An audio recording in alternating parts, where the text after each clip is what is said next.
मध्य प्रदेश के छतरपुर जिले के बागेश्वर धाम में इन दिनों विशाल धार्मिक महाकुंभ लगा हुआ है, जिसमें हर दिन लाखों की संख्या में श्रद्धालु आ रहे हैं।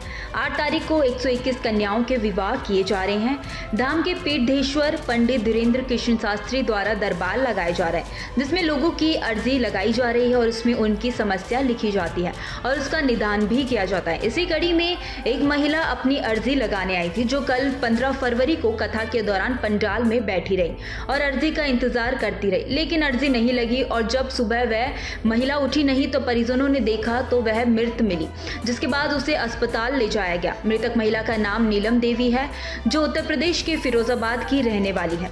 महिला के पति देवेंद्र सिंह ने बताया कि वह बीमार थी और मैं उसके साथ रोज परिक्रमा लगा रहा था, लेकिन बीच बीच में उसकी तबीयत खराब हो जाती थी।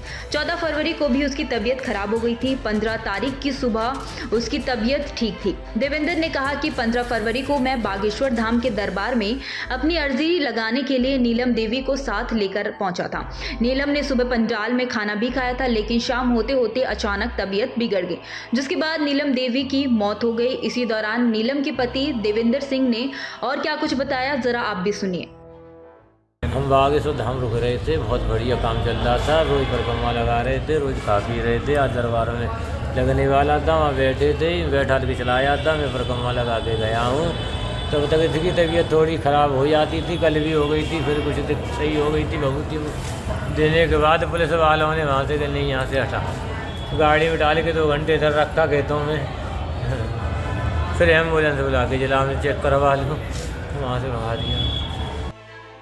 नीलम के पति देवेंद्र सिंह ने यह भी बताया कि नीलम लंबे समय से किडनी की बीमारी से परेशान थी। बागेश्वर धाम के बारे में सुना तो यहाँ आकर हम रोज परिक्रमा लगा रहे थे। बीच बीच में पत्नी की तबीयत खराब होती थी तो सन्यासी बाबा बभूति देकर ठीक कर देते थे। पति ने बताया कि सन्यासी बाबा सही कर देते थे। दिल्ली के डॉक्टर भी ये देखकर हैरान थे कि वह कैसे चल रही है। 8 महीने से वह आराम से खा रही थी, घूम रही थी, लेकिन अचानक तबीयत बिगड़ी और मौत हो गई। आपको बता दें कि बागेश्वर धाम में 13 फरवरी से महाकुंभ का भव्य आयोजन शुरू हुआ है, जो 18 फरवरी तक चलेगा। इसमें शामिल होने के लिए देश भर से चर्चित कथावाचक और बाबाओं का आना जारी है। बागेश्वर धाम में 18 फरवरी को 121 बेटियों की शादी रचाई जानी है। देश भर से श्रद्धालु यहाँ पहुँच रहे हैं, साथ ही कई राजनेता भी यहाँ पर पहुँच रहे हैं।